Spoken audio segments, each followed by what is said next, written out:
Ce n'est pas Dieu qui a donné la Bible. C'est le colonialiste qui a pris la Bible et qui est venu avec pour te rendre esclave. Et ainsi vous dites, nous on ne veut pas de cette Bible-là. Nous voulons nos propres traditions, notre propre culture africaine. Nous ne voulons pas du Dieu des Blancs. Nous ne voulons pas du livre des Blancs. C'est faux. Voici la preuve. La Bible n'est pas le livre du colonialiste. Parce que la Bible elle-même est contre le racisme. Et la Bible originelle, la première Bible, pas la Bible en français, en lingala, en anglais, parce que ce n'est pas ça la première Bible. La première Bible n'a pas été écrite en français. La première Bible a été écrite en hébreu, en araméen, l'Ancien Testament, et le Nouveau Testament en grec. La Bible n'est pas la Bible des Français. La Bible n'a pas été écrite dans sa première version en français, ni en anglais. C'était en araméen, c'était en hébreu, c'était en grec. Et ce ne sont pas les Grecs qui sont venus ici, ni les Hébreux, ni les Araméens, ce sont les Français. Donnez-moi l'amen. Alors, mes frères, la Bible n'est pas le livre du colonialiste. Pourquoi? Parce que la Bible reconnaît l'Égypte, reconnaît l'Afrique, comme étant la puissance mondiale au temps de Moïse. La Bible reconnaît qu'il y avait une nation africaine qui était la plus puissante de la terre. Si la Bible était la Bible du colonialiste, elle n'allait pas reconnaître que les Africains, pendant un temps, dominaient la terre. Aussi, la Bible reconnaît la reine de Saba de l'Éthiopie et reconnaît que c'était parmi les plus grandes reines de ce temps-là. La Bible reconnaît l'Éthiopie et reconnaît l'élévation de la reine de Saba. Si c'était la Bible du colonialiste, le livre du colonialiste, ça n'allait pas reconnaître qu'une femme, d'ailleurs une femme, était aussi élevée que Salomon. La Bible reconnaît que c'est un Africain, Simon de Cyrène, qui a aidé Jésus lorsqu'il avait du mal à porter la croix. Quand Jésus portait la croix, qui est venu pour l'aider? C'est Simon de Cyrène. Cyrène, c'est la Libye. Donc ce sont les Africains qui sont venus aider Jésus quand il devait monter à la croix. Donnez-moi la main. La Bible reconnaît. Quand on a voulu tuer Jésus, il a fui où? En Égypte, quand il était un enfant. C'est l'Afrique qui a reçu Jésus quand il était bébé. Lorsque le peuple de Dieu a voulu mourir de faim, quelle est la nation qui les a reçus? C'est l'Égypte qui a reçu Jacob et Joseph à Goshen. C'était l'Afrique. Si la Bible était la Bible du colonialiste, comment la Bible peut reconnaître autant de qualités à l'Afrique? Donne-moi la main. La Bible reconnaît que l'un des plus grands prophètes de l'Ancien Testament, Moïse, a grandi où? En Afrique, en Égypte. Il est né où? En Afrique, en Égypte. Il a été élevé par qui? Par des Africains. Parce que les Africains, ce sont eux les Égyptiens. Les Égyptiens étaient des Africains. C'est aujourd'hui l'histoire. On nous montre les Égyptiens avec des Égyptiens qui avaient des nez pointus. Non. On a fait des recherches dans les sites archéologiques. Les grands pharaons de l'Égypte, c'était des Noirs. Et la Bible reconnaît cela. Ce sont les Noirs qui ont appris à Moïse à écrire. La Bible le reconnaît. Mais pourquoi vous dites que la Bible est le livre du colonialiste?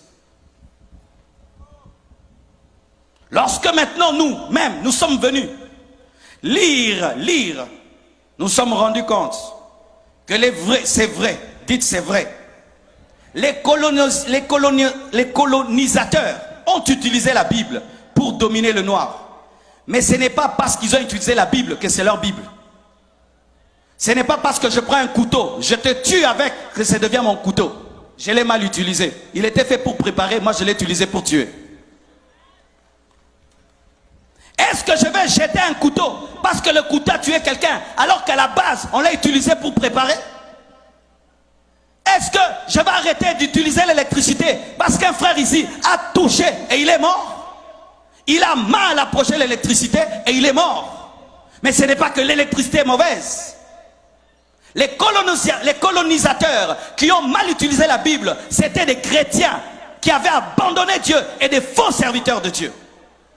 De la même manière qu'aujourd'hui, Il y a des gens aujourd'hui qui utilisent mal la Bible pour escroquer le peuple de Dieu. Mais ce n'est pas pour autant que la Bible est mauvaise. Ce sont eux qui utilisent mal. Les colonisateurs qui sont venus au milieu de vous, c'était des apostats. C'était des faux serviteurs de Dieu. C'était une église qui avait abandonné Dieu, qui utilisait maintenant la Bible pour avoir l'argent. Mais ce n'est pas pour autant que la Bible est mauvaise, parce qu'elle était mal utilisée. On l'a mal utilisée. Mais la Bible est une bonne parole.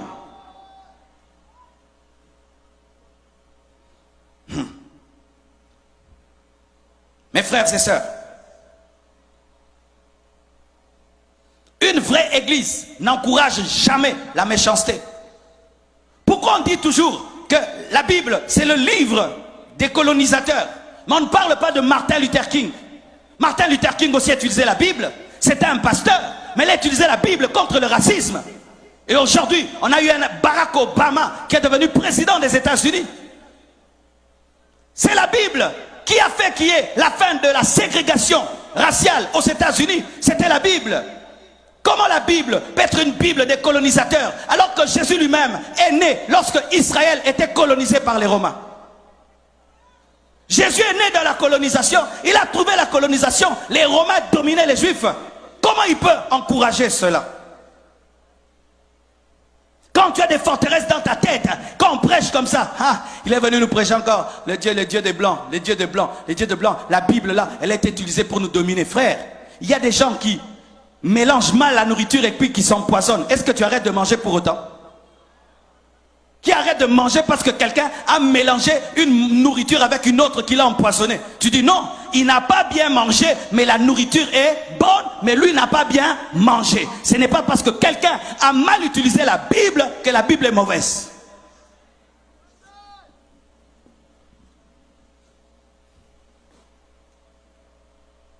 Et on vous dit encore que Jésus-Christ est le Dieu des Blancs. Jésus est le Dieu des Blancs. Comme il y a le Dieu des Blancs, nous devons avoir le Dieu des Noirs. Donc que toute race ait son Dieu, c'est ça. Jésus n'était pas européen, mes frères. Jésus n'était pas français. Jésus n'était pas américain. Quand vous rejetez Jésus à cause des Français, quand vous rejetez Jésus à cause des Américains, mais Jésus n'était pas français, Jésus n'était pas américain. Jésus n'a même jamais prêché en Amérique. Il n'a même jamais prêché en France. Lui-même était juif.